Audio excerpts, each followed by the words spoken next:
20 jaar nadat ik ze voor het eerst filmde, toerend door Europa in een klein busje, ben ik terug bij de Red Hot Chili Peppers. Soms kan ik er nog steeds niet bij hoe groot en beroemd ze geworden zijn. Voor jongeren van nu over de hele wereld zijn ze vermoed ik net zoiets als wat de Rolling Stones voor mij waren. Het Red Hot Chili Peppers Circus is neergestreken in het Nijmeegse Goffertpark voor een eenmalig concert dat al maanden is uitverkocht. Langs de rijen met vrachtwagens en tussen de overal aanwezige beveiligingsmensen door loop ik naar het heilige der heiligen. Het zwaar bewaakte terreintje achter het podium waar alleen bandleden en hun genodigden mogen komen. Hier mag niet gefilmd worden, behalve in het hok waar we zitten, dat zich naast de meditatieruimte van de band bevindt. Officieel doet de band geen interviews, maar voor ons is een uitzondering gemaakt. En gespannen wachten we op de komst van Flea, de bassist van de band. Hello, how are you? Nice to see you. Nice to see you, man. How's everything? Yeah, how you doing? Good. Yeah? Yeah. Okay. Yeah. So we sit down on the chairs. Yeah, let's do that, unless you have another idea. We can stand on our heads. If you want to have us do a headstand the whole time, and probably and historically, it'd probably be more impressive of me doing a headstand the whole time than me talking. Because I'm just going to talk about opinions. What's an opinion? Opinion's nothing. Oh, you think so? Yeah, I know so. Maar de Peppers heb ik dus een aantal jaren van zeer dichtbij meegemaakt. Tussen 1987 en 1994 maakte ik zo'n 8 films en reportages over ze. Ik voelde me een beetje de huisfilmer van de band en kon ze meestal gewoon bellen als ik vond dat er weer gefilmd moest worden. Hi! Ik filmde de seks. Little cock and balls for you, perhaps? Nou ja, seks. De worsteling met de drugs. And I almost died and my best friend did die from it. So obviously I'm very anti-heroin, anti-cocaine and anti-narcotics in general. De rock'n'roll.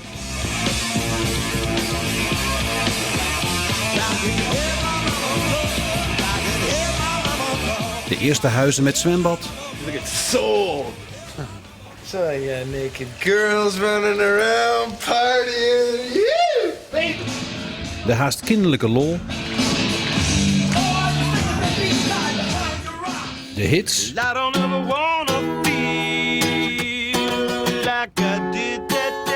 Maar ook de verloedering. Gitarist John Frusciante, die als gevolg van een heroïneverslaving op het randje van de dood balanceerde. Maar het begon dus allemaal met die eerste Europese tour, 20 jaar geleden. Toen konden we nog gewoon de kleedkamer in en uitlopen met de camera. Het was de laatste tour waarin de fameuze sokkenact werd gedaan. Stevast tijdens de opgemetalfunkte versie van Fire van Jimi Hendrix.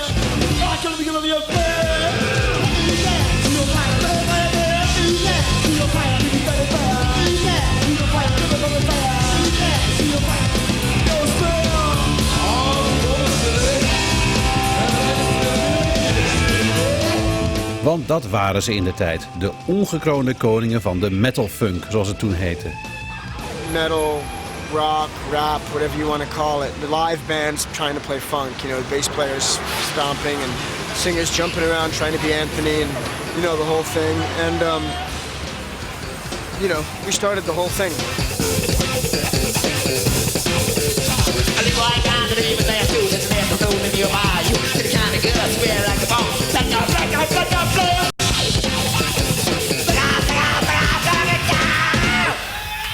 Dit zijn trouwens nog niet eerder uitgezonden opnamen voor de film die ik over hun eerste Europese tournee maakte. Ik wilde eigenlijk gewoon een portret maken van een leuke jonge band en van het leven on the road. En koos met redelijk gelukkige hand voor de Red Hot Chili Peppers. Hoewel ik wel vond dat ze potentie hadden, kon ik natuurlijk onmogelijk vermoeden dat deze Hollywood kids het nog eens tot populairste rockband van de wereld zouden schoppen.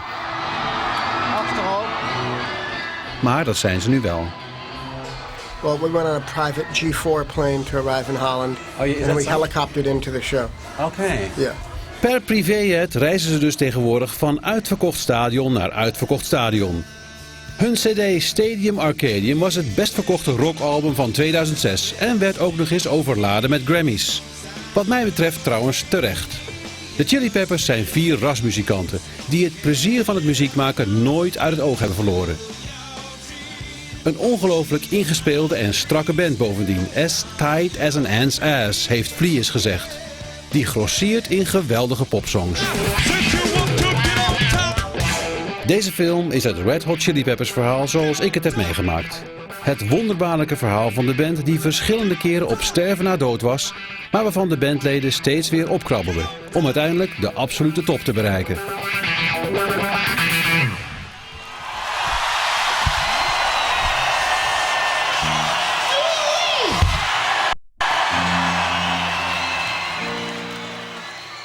Het verhaal begint in Zwitserland in 1988. We reizen een week mee met de Peppers en brengen menig uurtje met ze door in een oude Engelse bus. In de band naast voorman Anthony en bassist Flea, toen nog drummer Jack Irons en gitarist Hillel Slovak.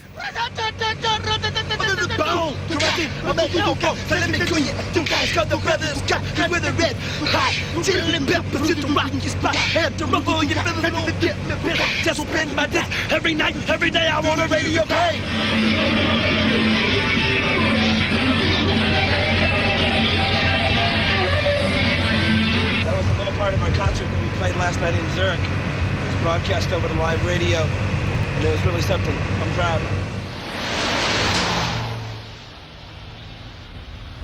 So, how's the tour going so far? Well, it's going pretty good, except right now we're stuck on the side of the road in Switzerland because the emergency's not working and the guy that's driving called up somebody to come help us. So now we're just sitting here. How was Germany? You've been... Germany was wunderbar, you know what I mean? But how did you go down musically? How would the... Musically speaking, I'd say we go down in history. Really? Every show was sold out. As far as Germany is concerned, we're the best band in the world. Germany, you know, they told us when we left that we were the best band that they'd ever seen live. And we believed them. I am here today to talk about the Uplift Mofo Party Plan. It is a plan based on a band, and a band based on a plan. There should be no slaves to land and lands. At the Hollywood jail.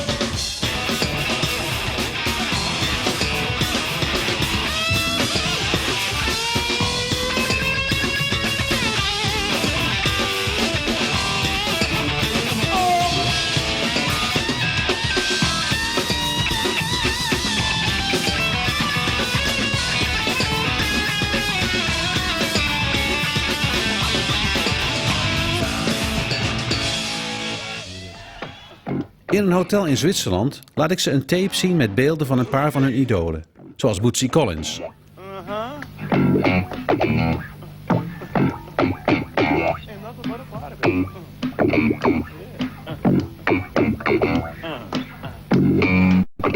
Right.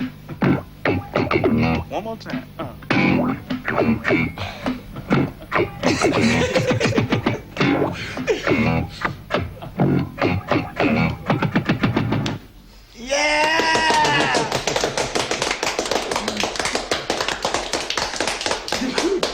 Long live the bass! What an influence on me, man. Really, yeah. I mean, it's funny because we were just joking about earlier how we're gonna sit around and be corny and go, what an influence he is, and this whole concept of the shoot. But that's like what he just did right there is like, you know, I mean, I didn't even realize it. I realized it so much more, like right at this very second, how much I like copy that shit all the time. You know, I mean, it's like that whole feel of bass playing. You know, Yeah. there's no one. Bootsy's the only one that ever did it. You know, and he's the only one that ever will. You know. Down the mountain, which go? Riding through my horses, which go? Coming around the mountain, which go? Get out on the dance floor, which go? Get on the dance floor.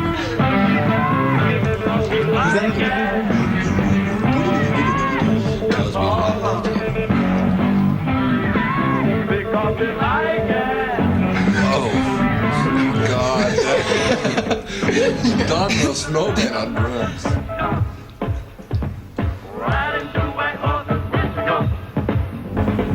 Coming around the mountain, which go? Riding through my horses, which go? Because they like it.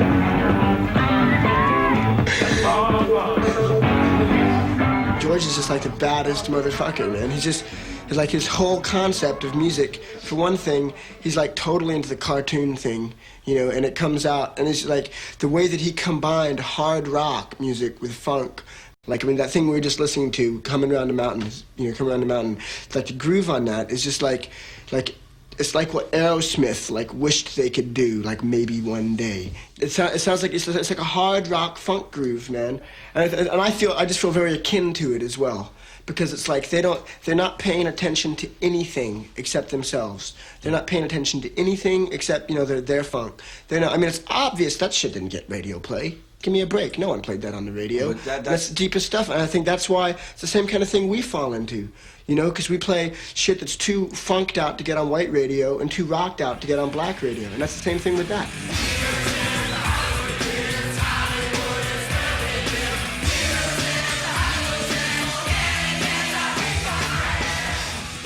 So when you played in Fear, Yeah. what was the difference between playing in Fear and with a band like Well, the playing Chili with Fear had all the energy that the Chili Peppers had, but it was punk rock. When I was playing with Fear, I was going like this most of the time.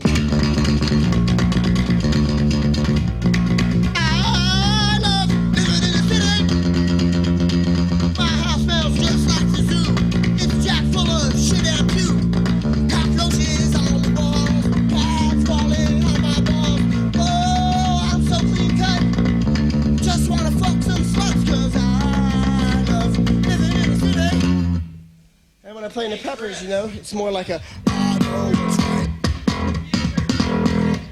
I know what's right. It's got all the same energy, but it's just a whole different feel. When you go on stage, do you become a different person? I mean, does something actually change? No, I don't change personally. I just try to like really, you know, it's my time to give everything that I have. When I'm not on stage, I can relax. I don't have to do anything for anybody. But when I'm on stage, it's my responsibility to like, you know, summon up all the energy that I have to rock out.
I shit my pants today. I farted, and I shit my pants for the first time since I was like 3 years old. It was so funny, after he shit his pants. They don't have a quick education for that? Well, it was a grand show, and the show's over. This is what happens after a show. Alors David, tu enregistres un peu toi en ce moment?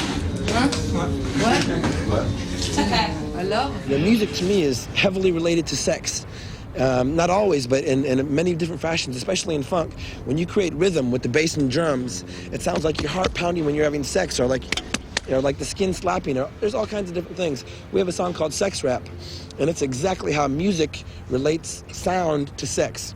How's it go? It goes like this. It goes, a time to swing a little melody to make y'all feel something sexually. And now we're gonna get it on in the groove that makes those smooth hips move. We are funking that driving bad rhythm to make those pretty little pussy lips kiss 'em. Kiss 'em, kiss 'em, kiss 'em. In the mind, this was designed to make you feel fine, sucking on mine in a 69. I'm inclined to funk your brains out, make 'em moan, make it groan, and make a shout. Push it on in and pull it on out. Pump that labia until it pouts. Well, open up your legs to the sensual sound with the booty busting beat on your pretty wet mound. I can smell you nookie like a horny bloodhound. Feel the bass, hump the ground as you drop into your knees and come on bound. Well, now you make your mouth and get on down, and it goes on and on.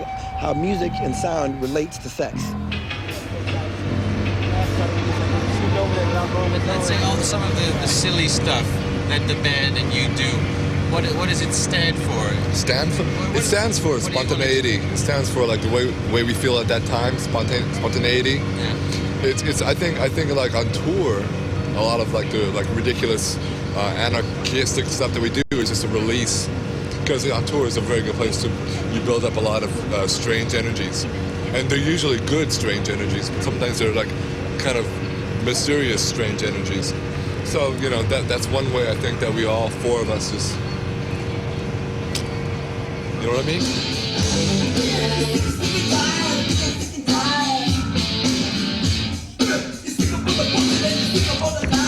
In een tv-studio in Brussel moet de band een playback doen van hun nieuwe single Fight Like a Brave.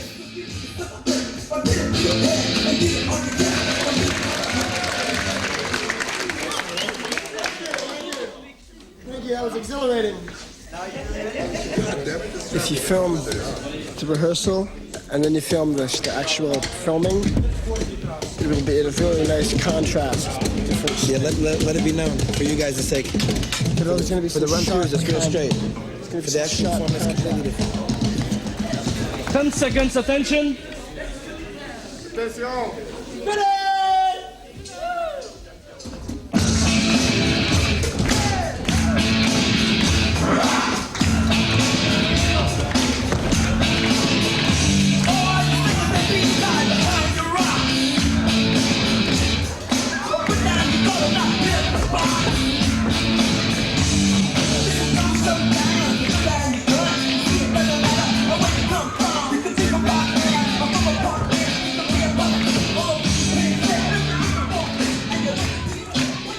There's a concert poster of yours in a record shop in Antwerp, and it has. Shut up! Don't you dare! It has say that. It has the concert poster, and next to that several types and of socks, and it has the big letters on it, dressing room. Wearing socks on our cocks and balls. Yeah. Trying to promote our band. Yeah. Putting posters up so people know that we exist. Yeah. Crazy. That's bananas. That's bananas. At the beginning, there were a lot of misunderstandings about the band. People thought you were black, for instance. Well, that's a ridiculous notion. Okay, thank you. How black are the Chili Peppers? How black are we? Yeah. I've got the darkest penis in the band, but aside from that, we're all Caucasian individuals. But that has no bearing on our music, so it's rather irrelevant. What he's really trying to say is that the Beastie Boys are our heroes, and we just try to copy them exactly as best as we can. And that's not going so well. In other words, he tries to play his guitar exactly like they program their computers in their drum machines. And what he's trying to say is.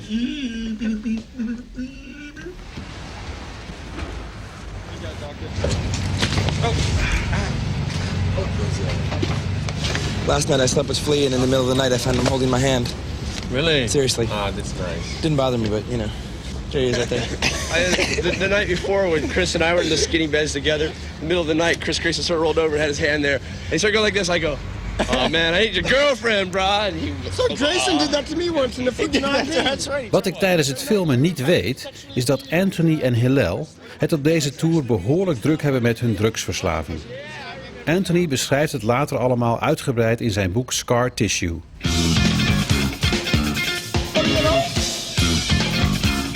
Bassist Flea lijkt in die beginjaren nog het meest toegewijde bandlid. Op een avond in een hotel praat hij openhartig over de zorgen die hij heeft over de toekomst van de band. Vanaf dit moment is Flea degene met wie ik het meest contact heb. Now that, especially, we got to getting to the 5-year point, we definitely have to grow, because we've been doing it for so long. We've basically, we've changed and grown. And I think, especially on our last album, I thought we made a big jump, but just to keep ourselves interested, and to keep ourselves happy, not burn out, not become, jaded about it, we definitely have to grow. But it must be difficult to still keep that energy from the very beginning. No, it's definitely difficult. It's difficult because so much of it relies on friendship. So much of it relies on, the fact that we're all together all the time. It's like, 4 guys and the same manager in the road. He's like 4 guys fucking, eating, shitting, sleeping, traveling, being right next to each other all the time, constantly. And it gets hard. And there's nights when we go out there when we're fucking tired. We played on the last tour we did 18 gigs straight, you know.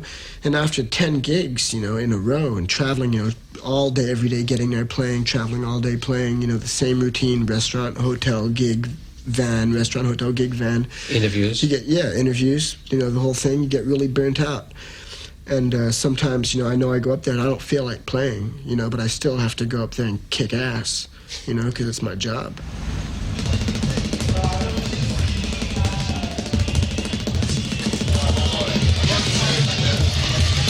First I do these scales up and down just to get my fingers going, to get those muscles, get the blood inside of the muscles.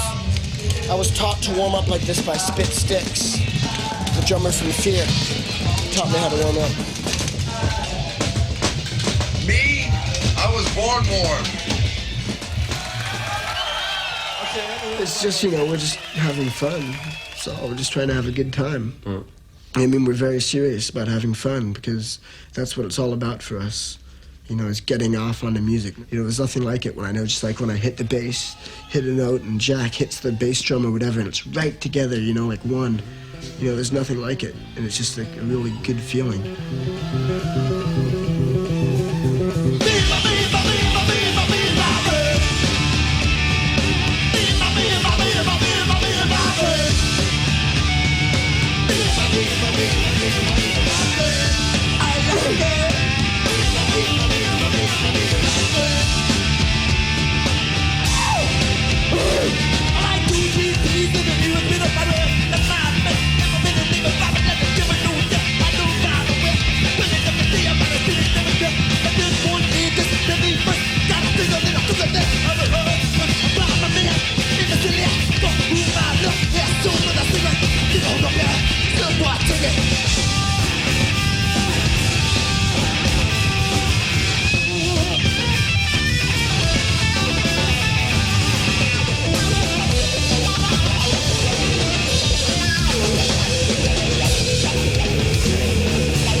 Till the sun that left you down.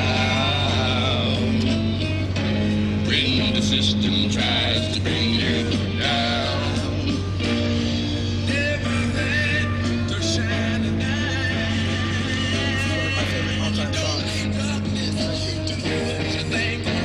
First got into this song when I first toured. I got into it heavily in Hollywood. 25 juni 1988, een paar maanden na de opname voor de documentaire, overlijdt gitarist Hillel Slovak aan een overdosis heroïne.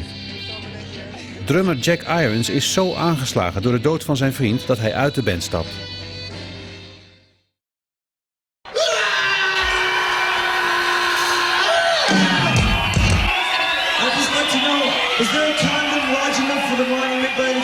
Het lijkt er even op dat de Peppers uit elkaar gaan. Maar in de zomer van 1989 filmen we ze alweer op de Dam in Amsterdam, bij een optreden op de Uitmarkt.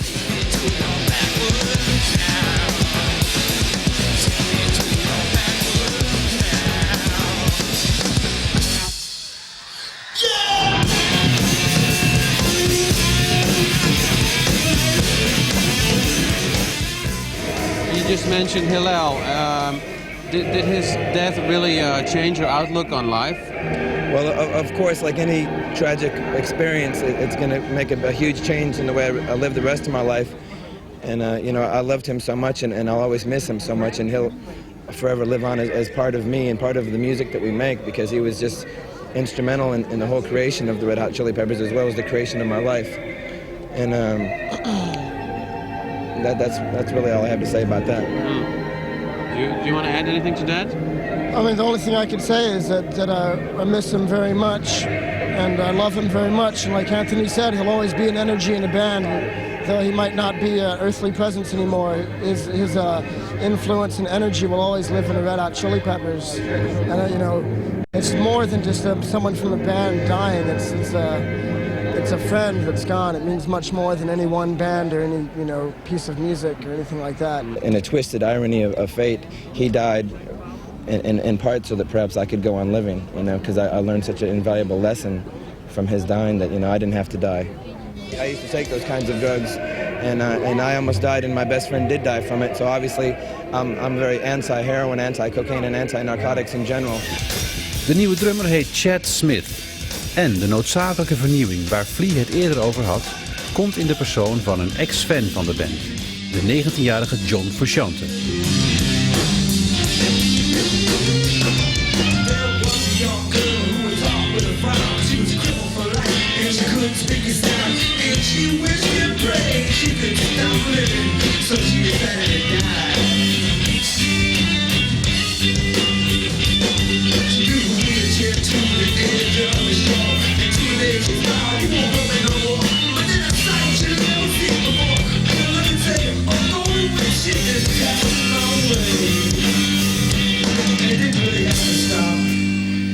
Kept on going, and some castles made of sand slipped into the sea.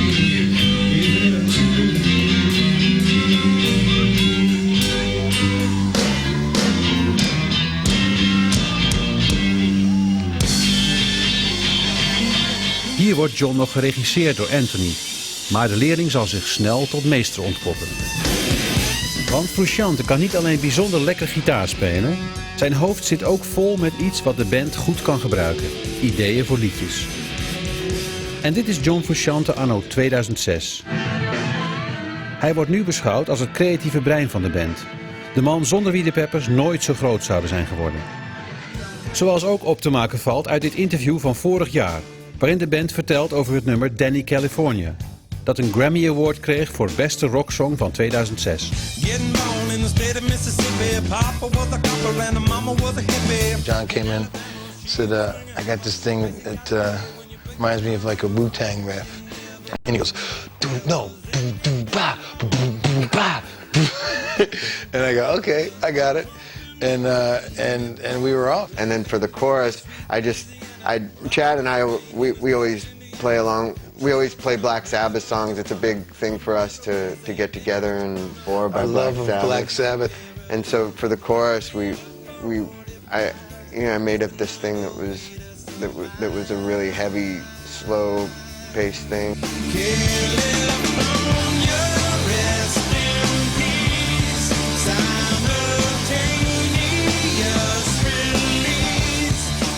It's so cool. I really like the way when John came in with that melody for the chorus. The way that it overlaps against the music is really different than...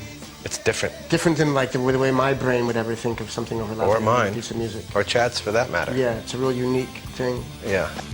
John Frusciante ademt muziek, is muziek. Hij haalt zijn inspiratie nu overal vandaan, uit de hele geschiedenis van de popmuziek. Maar als tiener had hij één grote held, en dat was Jimi Hendrix. In 1990 zoeken we de dan 20-jarige John thuis op in het kader van een tv-special over Jimi Hendrix. I was looking at your record collection. I was wondering where the Hendrix records are. A lot of them are over there, but let's see. All these. All those? Yeah.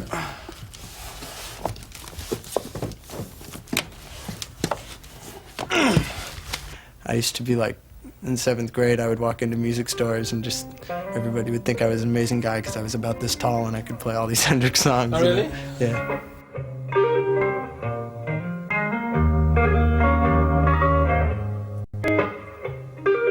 When you hear Jimi Hendrix play, it's a pure expression of him as a person. You see him on stage and there's absolutely no separation between him and his guitar. They're completely one because he's just putting every single bit of everything in his whole psyche and every single part of his body into his guitar playing.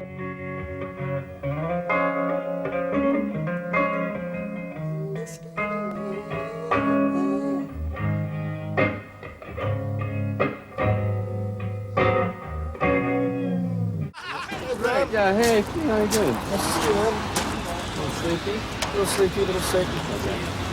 Ongelooflijk, wat wordt dit vanmiddag een gedenkwaardige uitzending. Dat zijn de Red Hot Chili Peppers, die spelen hier zo live. Tijdens het historische optreden van de band op 14 februari 1990... in de piepkleine VPRO radiostudio te Hilversum... is goed te horen hoe Frusciante de Jimi Hendrix-invloeden in zijn eigen spel heeft verwerkt.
What's keeping you busy and what are you thinking about? Gosh, well, we just spent the last week in England, which was really sort of like spending a week on a large biscuit, you know, going from town to town. And also Biscuit on top of a big ice cube. Right, it seemed like a very chilly biscuit, really. Well, we came from Japan before that, which blew my mind. Just blew the mind right out of my ears. It's like traveling to a different planet. Really? You know, you get on that JAL Airlines and it's sort of like getting on a rocket and going to a different planet. And we got there and it was the first time we ever went to Japan. And that whole place is like one big well-oiled clock. You know, the people, everybody's all organized. There's no trash in the streets. And it's really an amazing place. And I also met the most divinely beautiful angel of life. The amazing thing about the Japanese is that... I was going to give a love spiel. Oh, I thought you'd finished. No, her name is Carmen Jeanette Hawk. And she's about 5'10", and she's got blonde hair. She's Norwegian. I mean, she's American, but her ancestry is Norwegian. And she's just so gorgeous. And we spent 4 days in bed together. And you know how your whole life you're always saying, when am I going to meet a girl? When there's just a magical, spiritual and sexual spark that happened at the same time, that you feel totally comfortable with and that you just get orgasmic with.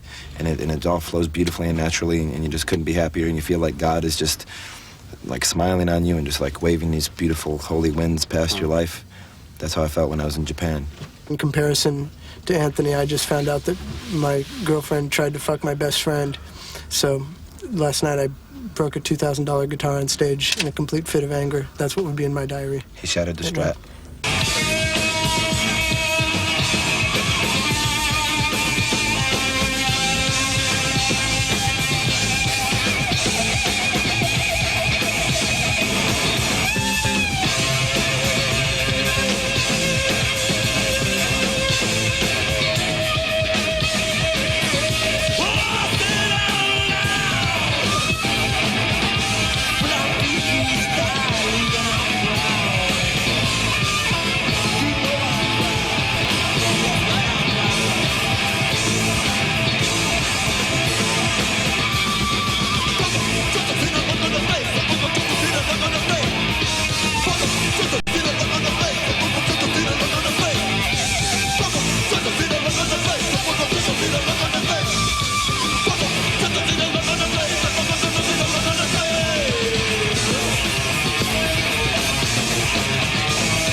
She's calling me. She's calling me. That's right. Oh, space. People, a universal law. I said that space. People, a universal law.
Bow wow, yippee oh, yippee.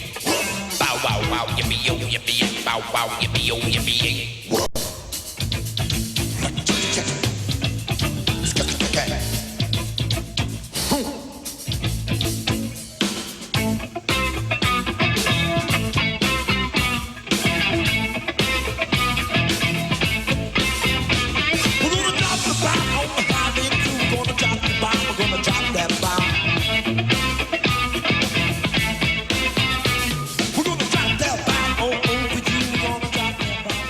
In 1990 film ik de Chili Peppers wel 3 keer. Het is een belangrijke tijd voor ze. Een periode waarin de Peppers de overstap zullen maken van cultband naar wereldband. Hi! This is where the very first Red Hot Chili Peppers show happened. Way back in, I think it was February, or might not have been February, it might have been March, but it was one of those early months in 1983. And we're all living together in this apartment up on Wilton and Franklin, this teeny little apartment. There are 5 of us in there. And we got this show, and we had one song that we never rehearsed, and we just played it, and we just sang it to each other. It was a song, it's on our first record, it's called Out in LA. And I just had this part, and I just sang to all the guys. I just went, bum bum bum dum dun dun dun dun. Wow! We're on a bunch of brothers living in a cool way along 6 million others in this place called LA. We played our first show ever right now. It was our first concert. It was about 2.5 minutes long, and it was a smashing success. It was a big smashing success, and right after that, everybody loved us. Different companies wanted us, and people wanted to see us, and it was like a big deal. People were calling us up, like wanting to book us to play shows and stuff. We were like, well, we only have one song, you know, it's 2 minutes long.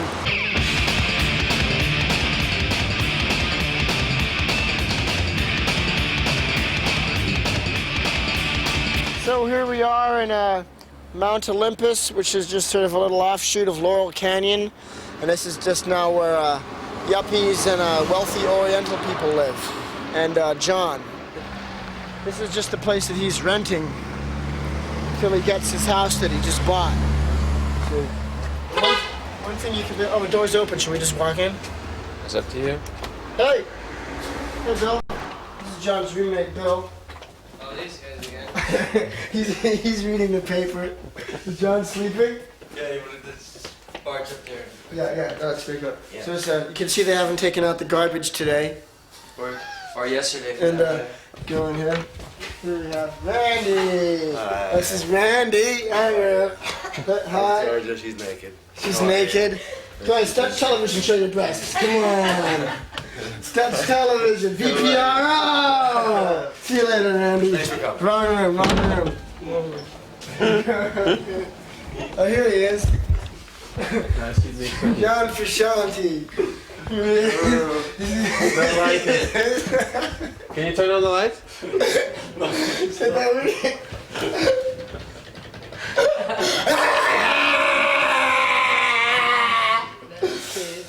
So, we're going to John's house. That's what's known as a helicopter. When you whirl your weenie around like that, it's called a helicopter. Wanneer de Peppers in de zomer van 90 laten uitlekken dat ze op zoek zijn naar een nieuwe platenmaatschappij, beginnen 4 grote maatschappijen de band onmiddellijk stevig het hof te maken. Epic, Virgin, Geffen en Warner Brothers. What kind of figures are we talking about when your band like the Chili Peppers that's sort of still promising and upcoming is going from one record company to another one? I really don't want to talk about the figures, but we're making a lot of money. Because as far as they can see, we're the next big thing. With us, especially with Anthony and I, it's not sudden, you know? Yeah. I mean, the whatever popularity and fame that we have right now, which is really not that much in the big scheme of things, but I mean, we're doing pretty well. It's, you know, I mean, it's not like we all of a sudden put out our first record and had a hit single and made $1 million, you know? And we've been working at this thing for a long time, and it's like built, slowly. There's never been a big whee, you know?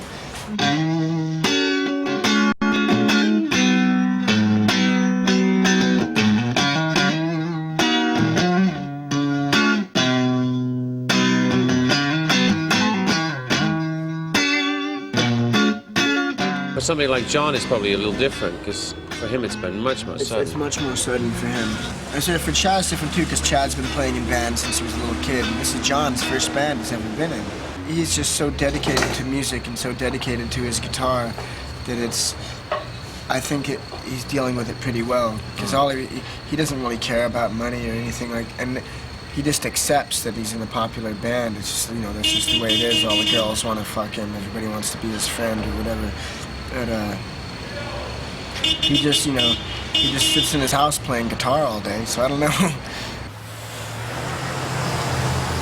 how do you cope with all these girls that want to fuck you? Oh, you know, as David Lee Roth once said, I don't get all the girls I want, I just get all the girls that want me. And you know, I don't really spend much time dealing with it. Lately I just haven't been having sex because I just don't enjoy it. Hopefully this guy will go around you. Yeah. I just stopped enjoying sex at one point, so right now I just concentrate on writing music for the album, and every once in a while I have sex if somebody comes along who I'm attracted to and I really feel it in my loins, which is really rare. In een oefenruimte in West Hollywood wordt gerepeteerd voor het album waar John het over heeft. Het zal Blood Sugar Sex Magic gaan heten, de cd waarmee de band definitief zal doorbreken.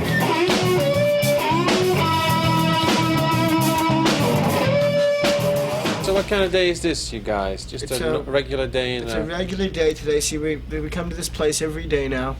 It's actually the nicest rehearsal studio we've ever had. We've always had like pooty little places. And we have this place blocked out 24 hours a day, so we can just leave our equipment set up. We only, even though we pay to have it 24 hours a day, there's 20 hours of the day that we don't use it. We're such lazy slobs. And the other 4 hours we use it. Unmotivated pussies. So where's Anthony? Hey, watch. Anthony? Yeah. I think he's been swallowed up to an abyss of fame and fortune. No, I don't know where he is. I think he's working on a movie. Don't tell him. So what do you do when Anthony's not there? How can you still sort of I don't know how we do it. No. I don't know. We're lost. Because he like tells each one of us exactly what to do. Yeah,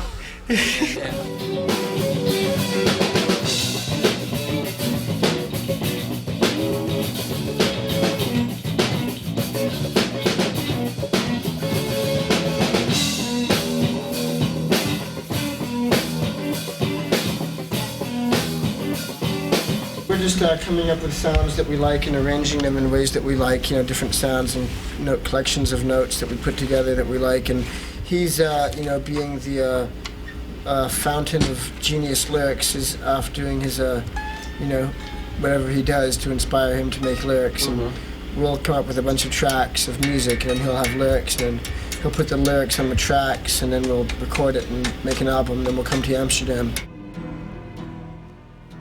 Voorjaar 1991. What we do, if we tried our hardest to do something that people considered commercially more acceptable, we wouldn't be able to do it. You know, and if we tried our hardest to like live the phony lifestyle of a rock star, we wouldn't be able to do it. It's just, for some reason... It's a shitty way to go through life thinking you're a rock star, I'll tell you that. Oh yeah? But I mean, those people are fucking empty, man. Voor het interview over de nieuwe cd Blood Sugar Sex Magic hebben we een bootje en een gitaar geregeld. Het is vlak voor het moment dat één liedje op die cd van de bandleden in één klap de rocksterren zal maken waarvan ze altijd beweerd hebben dat ze die niet willen zijn. You feel a happy person now. At this point in your life, you feel confident, happy, and... Well, I mean, right now I'm happy because I'm out here on the boat and I'm in Amsterdam and it's sunny and I'm hanging out with John and we're having a good trip and we got our dick sucked last night and life is looking pretty good, you know. But that's just right now. Yeah, I've been living, you know, my life just surrounding myself with nothing but creativity for a long time now, and it's been fantastic. You know, writing the record, recording the record.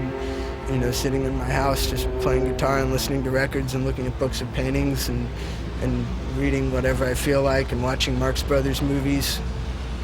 You know, that's a great life, just letting your creativity do its thing all the time.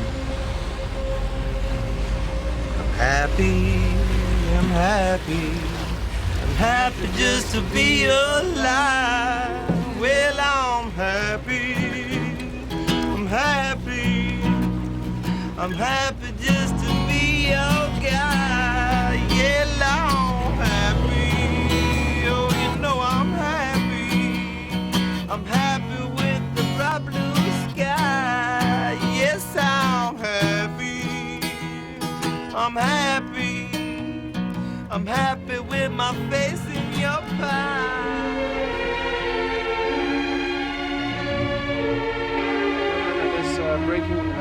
Breaking the Girl. I like that, but then there's two sort of funky mid-tempo songs. Oh, Funky Monks he doesn't like. Yeah. Good guitar solo in that, though. Though? Yeah. Well, it's not so relevant, but I think I'll tell you after the interview. But it's more, I was wondering why you insisted to have so many songs on the record, but I guess I feel so bad that he doesn't like Funky Monks. We weren't insisting about anything. We just weren't limiting ourselves. We were just going to write as many songs as that came to us, and that's how many songs came to us, and we actually trimmed it down. We ended up recording 25 songs. Wait a second here. What? You don't like the fucking bass line at the end of the song? The outro? Boom boom.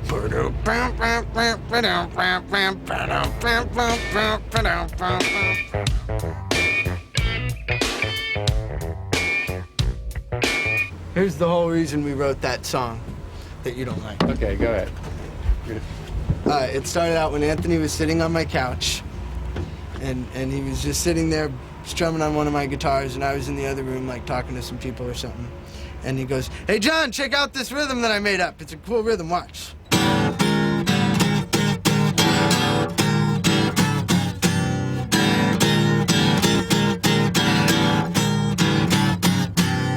And that's what he did, and I just go, yeah, right. He blew me off, basically. Sounds great. And then I walked into the other room, and then, but then it stuck in my head, that rhythm, and I realized, whoa, that is a cool rhythm. And then this melody popped into my head, and then I went.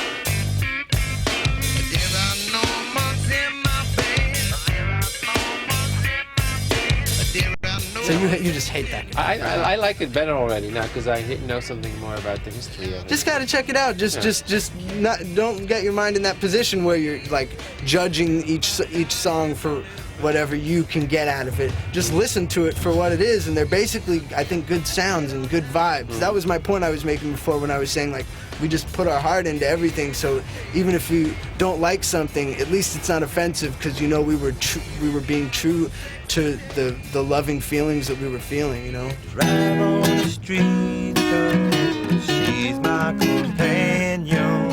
I walk through the hills, cause she knows who I am. She sees my good deeds and she kisses me winded. Well, I never worry, now that is a lie.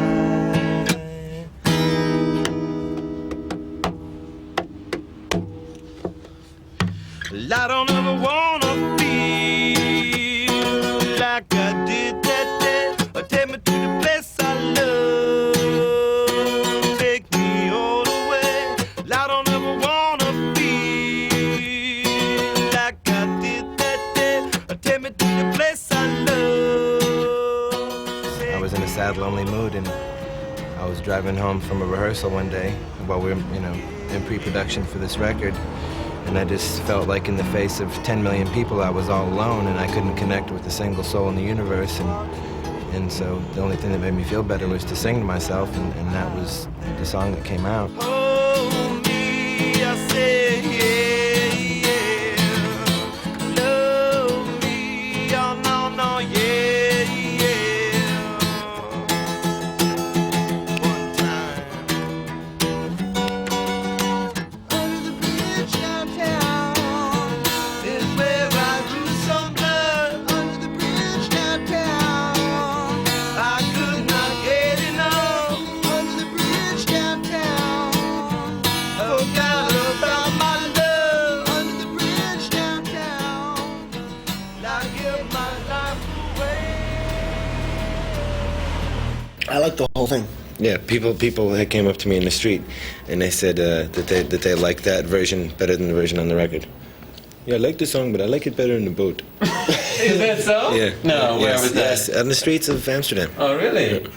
Hit of shit? Recente clips beoordeeld door verwende vips.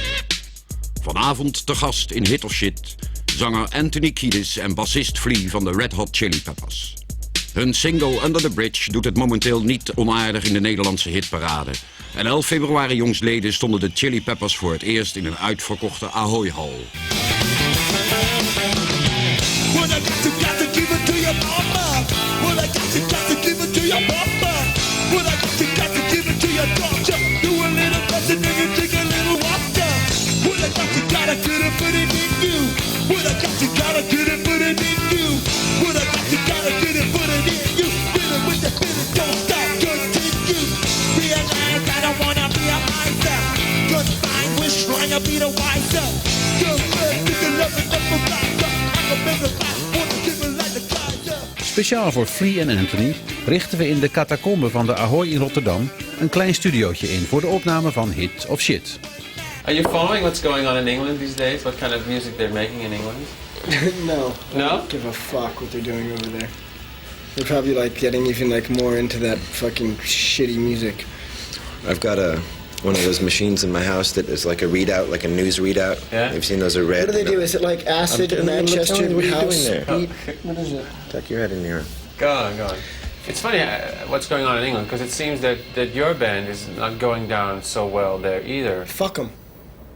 England can fuck off as far as I'm concerned. I don't like it there. The food sucks, the people are boring, and, you know, they'll all come to see us anyway. We kijken onder andere naar een nieuwe clip van de Smashing Pumpkins.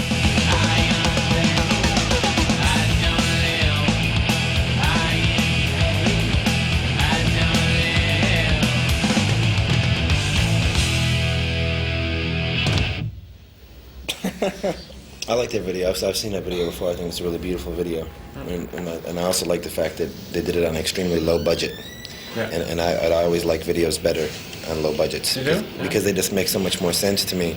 The idea of wasting, tens of thousands of dollars like we do on videos, it always bothers me. It just seems like an unnecessary expenditure to meet the end that you're trying to get at. It seems like you could reach that end with half the dough, and I know they did that for a very small fee. And plus, it was beautiful. I love a lot of those shots in there. Yeah. How much is the video that you made for giving away? $80,000 or something like that. But could it have been made for less? Look at Lindy's going now. It's more than that. Up. How much was it? It was 100,000. More? How much? 120. 125? 140 for Give It Away? That's sick, man. Gave it away. 2 maanden na het optreden in de Ahoy, midden in een Japanse tournee, stapt John Frusciante opeens uit de band. Zeg maar dat ik gek geworden ben, laat hij de manager van de Peppers weten. De volgende dag heeft hij zijn koffers gepakt en zit hij al op het vliegtuig terug naar L.A. De andere bandleden verbijsterd achterlatend. Hier John en de Peppers nog in betere tijden. John zingt Tiny Dancer, een nummer van Elton John.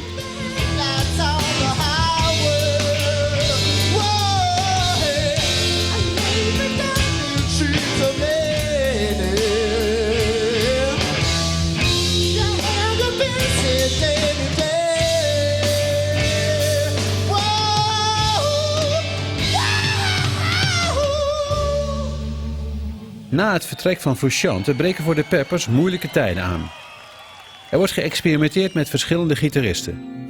En het duurt bijna 4 jaar voor er weer een nieuw album uitkomt, One Hot Minute. Een cd zonder hits en een tamelijk matige opvolger van Blood Sugar Sex Magic. De Peppers lijken behoorlijk richtingloos zonder Frusciante. Van John Frusciante wordt in de media intussen niets meer vernomen. Hij zou een teruggetrokken bestaan leiden ergens in Los Angeles en zou worstelen met een heroïneverslaving. Via een wederzijdse vriend spoor ik hem op in Venice, Californië, in het huis van zijn vriendin Tony.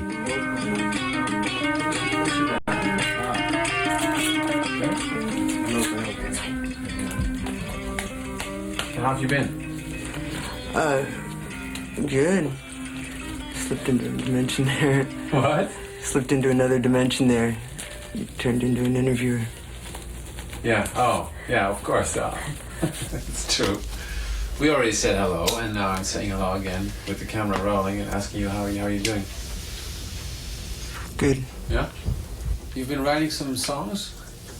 Ever since I was 9, when I first started, I was really mad at this guy who was. It was my last time ever playing a sport, baseball, and this guy who I thought was a real jerk. I sat in the outfield and made up a song about how I thought he should die. So I went home and I filled up a tape with 45 minutes worth of songs. And ever since I've been writing songs, lately I've been writing a lot. I write a lot in notebooks, like I go through like a notebook every couple of weeks.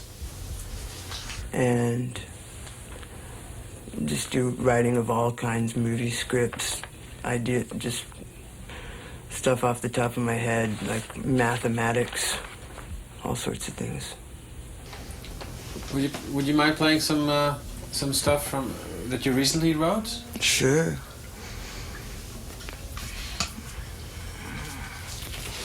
But like when I do shows for this album, I'm gonna do stuff mostly from the age 14 and now. Mm-hmm. So do you mind if I play one from then? Fine.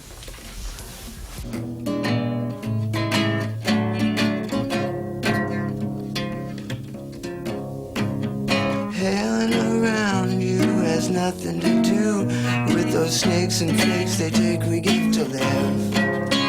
They think they're that, we think they're that. Are we just came from a red bed, so feel is a sliding wheel. Oh.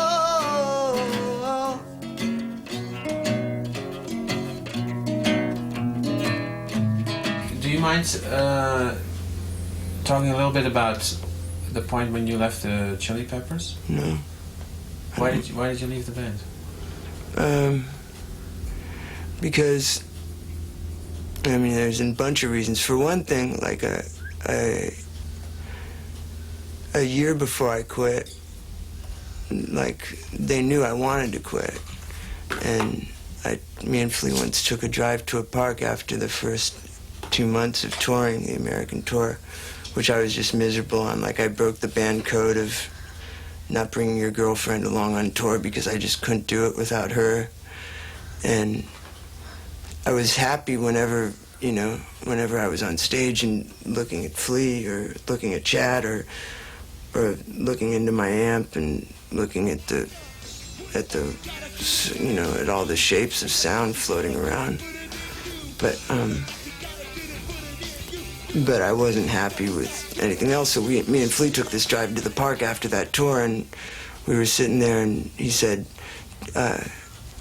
is there anything you like about being in the band? And I said, no, there's nothing I like about being in the band at all. And he goes, nothing. And then I said, nothing except for playing with you. I love you. That's why I'm in the band, because I love playing with you. And he was like, oh, well, God, that's no reason to stay in the band if you're not happy, you know. He says that, but then he forgets it, and, you know, and then, like, for a year, I was doing it, and then they're surprised when I quit, when he knew, even back then, that I wanted to quit, you know. But it's just that we were so close to each other, and it's just like, it's like, just like his marriage or something, you know. If somebody says they want to break up, you don't keep it in your mind all the time when you're with them. So I enjoyed, you know, Flea, but that's about it. I just, you know, is that enough? Do you need me to say more? I don't know. You think that's enough? You have any questions to ask me about it? I mean, I could go into specific things and I could insult people, but no, we don't. I know, unless you feel like doing that. No, I've done it enough. Oh, you are not in public though, have you? No. This is the first bit of press I've done since I quit the band. Turn around in a circle, slam into my arms.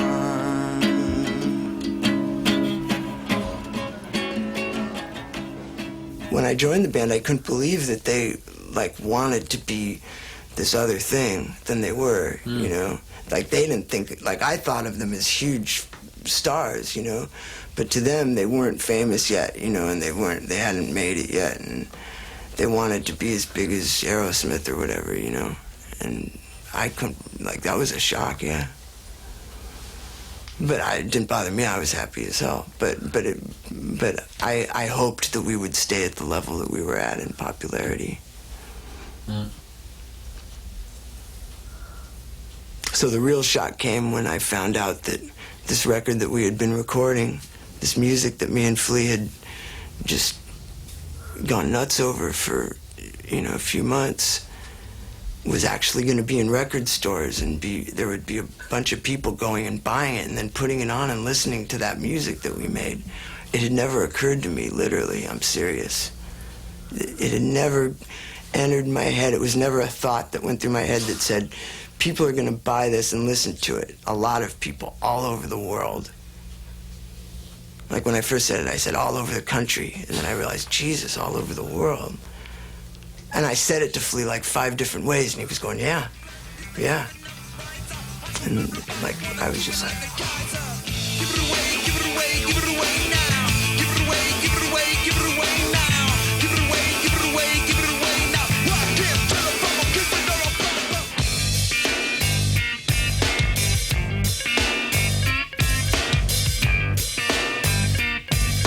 I remember seeing you in Amsterdam once, and you were real lively and up. Oh, I wasn't happy at all, man. No? No, not at all. Why not? Because I didn't want to be there doing press at all. I had to leave like half, 3/4 of the way into it. I didn't want to go, and Flea was like, well, you have to, because normally him and Anthony would have gone, but they made me go with Anthony.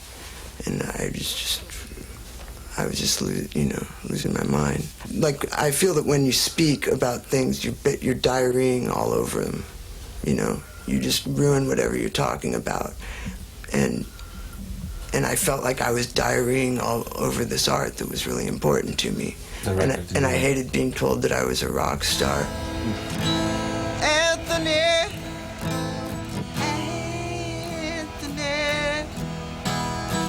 Velvet Underground. 1, 2, 3. If you close the door, the night could last forever. Let the sun shine out and say hello to never. All the people are laughing and they're having such fun. I wish it could happen to me. But if you close the door, I never have to see the day again. I never have to see the day again. Once more, I never have to see the day again. If you're a musician, you're either going to become a cool person or you're going to become a good nothing. You're going to know how to be nothing and really understand it, or you're going to be a bad nothing and just a piece of shit. And there's not really any in between if you're a rock star, one or the other. There's this self-destructive thing that happens to people, in this business or something. Everybody dies. I don't think it's that big of a deal. No? And that's the way. I don't think that death is a big deal. I don't care if I die right now. It doesn't mean I'm self-destructive. I really love life, and I think that's the only way to love life. It starts to separate the boys from the men when you see who's got that inside of them and who doesn't. That's when somebody becomes a good musician and the other person doesn't, is because one is all concerned with the future and the past, and one is just right here, right now, excited, and calm. And sad and doesn't give a fuck. Some people are sad and they're like, oh no, this leads to death. Okay, you want me to say something soulful? Drugs, I'm a junkie and I love shooting up, and that means I'm self-destructive, and is that good enough? I don't know. Did you feel it was a true statement, or? Yeah. Oh. Hold to a disaster. Nail the strong winds tight to a door. I know the crimes that's sticking through. Unfasten belts on your heart. And I've never been very smart, but I connect you with your shadow.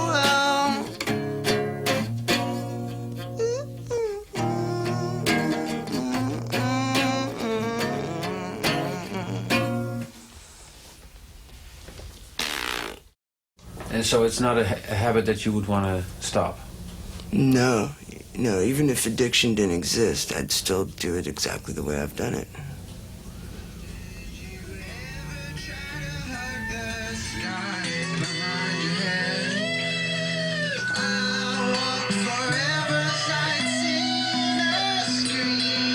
De schokkende beelden die we van John filmen gaan jaren later de hele wereld over. In documentaires over de Chili Peppers en uiteindelijk ook via het internet en YouTube.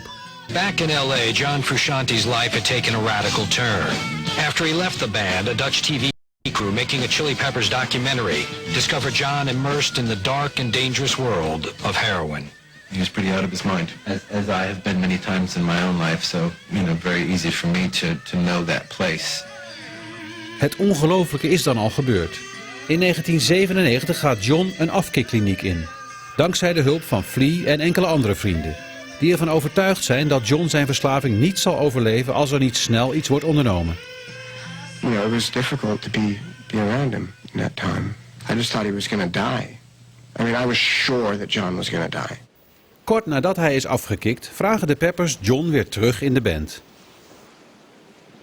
Als het nieuwe album Californication uitkomt en de band weer op het...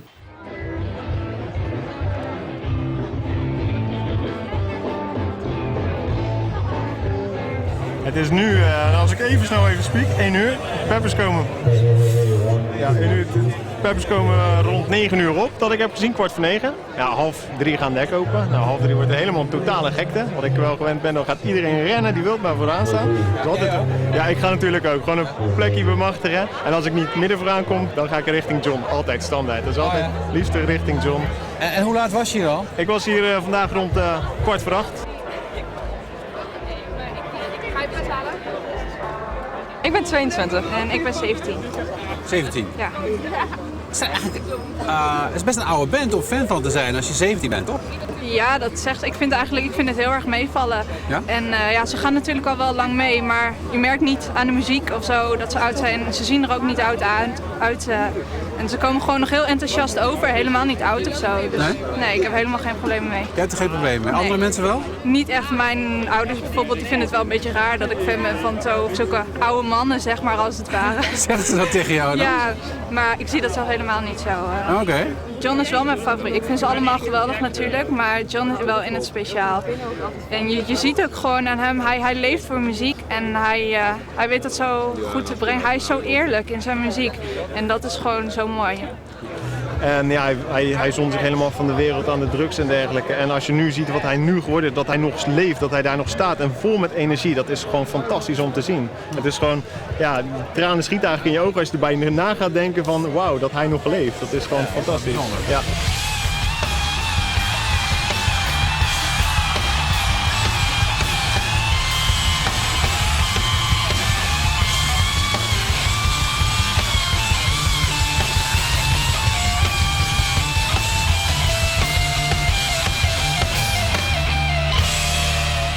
Aan hem te zien is dat hij ervan geniet. Ja. En ja, je ziet het gewoon in zijn ogen, in zijn muziek, alles. En zijn samenwerking gewoon met de Peppers. Ja, het is gewoon, hij geniet ervan. Backstage in Nijmegen vraag ik John of ik hem mag interviewen. Hij stemt eerst toe, maar bedenkt zich op het laatste moment. Ik zeg dat ik eigenlijk alleen maar wil weten of hij inmiddels een manier heeft gevonden om te gaan met zijn status als rockster. Maar hij is niet te vermurwen. Hij heeft geen zin meer om over persoonlijke zaken te praten. Still definitely a bunch of friends. It's different. I mean, you know how it is when you have friends when you're a kid. Those same friends, 25 years later, it's going to be different. You go through things, and relationship might be deeper and more powerful, but it's still different. Especially as lives grow and you get your own families, you separate, you develop different interests. It's not like when you're a kid and you live on the same block with somebody and you see them every day at school or whatever. I mean, we see each other every day at work, and our ties are very deep and very strong. But still, we're different people. Yeah. Yeah, I mean, and that's what makes our band what it is too, is that we're all very different people. If we were clones of each other and we all bought the same thing to the equation, then it wouldn't be a great band,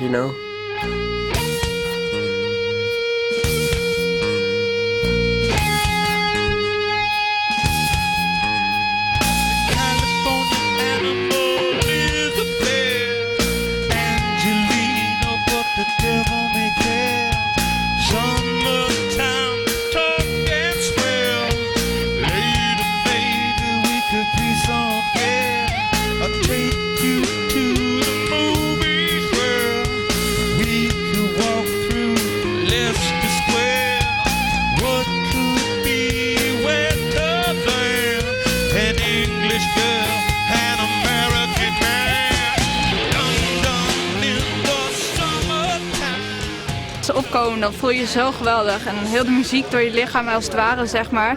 Dan ga je gewoon helemaal los. En dat is gewoon het mooiste gevoel wat ik ken. Dus dat wil ik steeds weer opnieuw beleven. Dus daarom probeer ik ook naar zoveel mogelijk concerten te gaan. Het is gewoon ook als ze live, de concerten, die zijn gewoon, ja, je kan er elke keer naartoe gaan, hoe vaak ook. Het is altijd anders. Het is altijd de energie, alles erin is ja, fantastisch gewoon. Als je dan in het publiek staat bij zo'n concert, hè, hoop je dan toch stiekem dat ze jou een keer zien of zo? Ja, of inderdaad. Denken, hey. Je gaat wel alles doen om hun aandacht te trekken, bijvoorbeeld. Ja, dat is echt wel schreeuwen, joelen. Oogcontact maken. Ik probeer altijd met John zoveel mogelijk oogcontact te maken in de hoop dat hij mij ook ziet. Ja? Dus ja. En dan? En dan weet hij toch een beetje misschien dat hij me wel onthoudt, dat hij een klein beetje mij ook kent. Want ik ken zoveel, ik ken hem helemaal en ik volg hem overal en hij kent mij helemaal niet. En dat is natuurlijk best wel een beetje raar. Ja. Ja, als je op een gegeven moment naar veel concerten gaat, dan heb je toch een beetje hoop van, nou, misschien herkent hij me wel als ik weer vooraan sta en weer de hele tijd naar hem kijk. En ja, er was bij een nummer, want we stonden aan Fries kant en bij een van de nummers komt John naar onze kant toe. En hij gaat knielen voor me, echt een paar centimeter. En ik denk van wow, dit is de kans van mijn leven. Ik moet hem gewoon even zijn aandacht trekken. Dus ik tik zijn knie aan, want het podium zat op schouderhoogte, dus niet direct gelijkvloers. Ik tik zijn knie aan en hij kijkt me aan, recht in mijn ogen. En ik, wow, echt die blik, dat zal ik nooit meer vergeten. Echt gewoon heel relaxed en heel diep. En hij draait zich naar me toe en gaat verder spelen. En ik dacht van wauw, dit is echt fantastisch. En daarna werd ik ook helemaal gek. Ik was mezelf helemaal kwijt, want ja, dat was echt een prachtig moment was het even. Het is echt het mooiste moment van mijn leven geweest.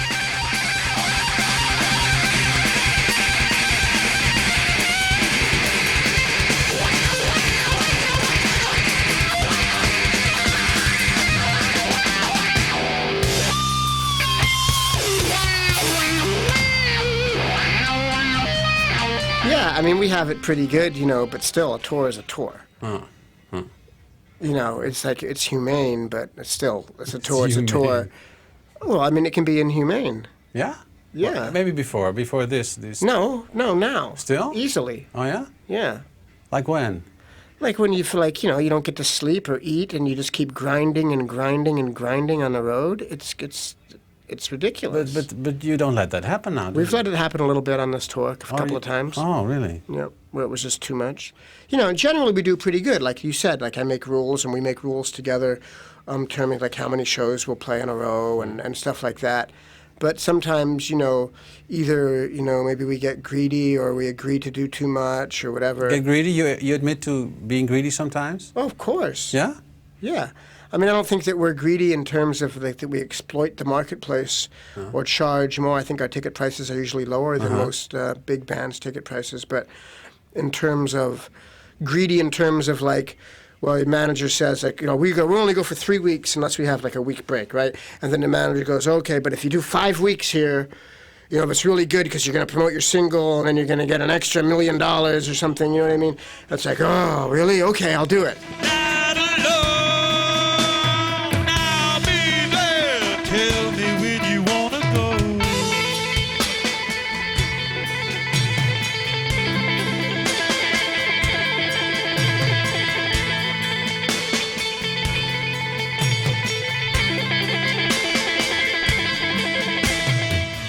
I'm a meth lab, bus rehab. Take it out off the step inside the running cab. In the beginning you had a band, and could you say that now the band has you in a way? Is it?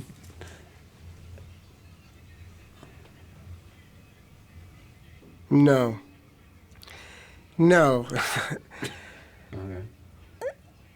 You mean like in terms of like before we started a band and we did this thing and now it's like this big thing that we're a part of? Mm-hmm. Yeah. It's an interesting question. But ultimately, no, because we're free to do whatever we want. You still are free? Yeah. I mean, as free as we want to be. Yeah. Yeah, everything's just kind of on a, you know, a bigger scale. But I think that the core of the thing really is still the same. Okay. You know, it's just... But still you hesitated when I asked you the question. You sort of thought... Well, I think about it because sometimes I think, does it own me? Well, I think, God, sometimes I think I just want to go home, you know, but I can't go, so does it have me? But, no, it's just, when I think about it, the answer really is, you know, it's just because you make a bigger commitment. Okay. You know, things are bigger and longer. there's more involved. You make a big commitment, and I can think, well, do I want to quit and let down 50 people who have, been, supposed to work for the next year and a half? You know what I mean? Like, I understand. I wouldn't want. It's not just like before. If you really didn't want to go, you could just say fuck it, and you'd only really be fucking over the other 3 guys in the band. But now there's a lot more.